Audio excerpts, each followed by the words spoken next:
जब प्राण जाएंगे छूट, प्रेम से बोल भरत प्रिय राम चंद्र की जय।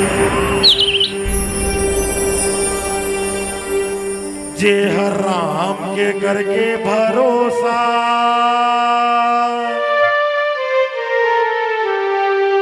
कुछ काम करते थी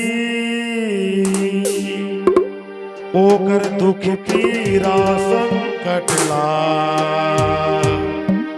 हनुमान हरते जी।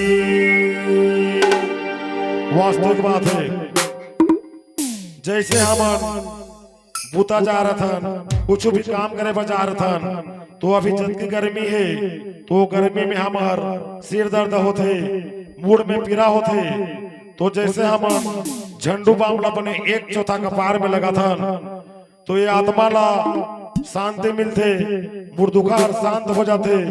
उसी प्रकार के अगर राम जी भी झंडू बाम समझ के आपन के मन में धारण करबो, बढ़िया जयकारा लगाबो और ताली बजाबो, तो बिल्कुल हमारे चोला के उद्धार है, नहीं तो ये जन्म में तो बेकार है। आओ बहुत ही प्यारा सुंदर भजन सुनथन।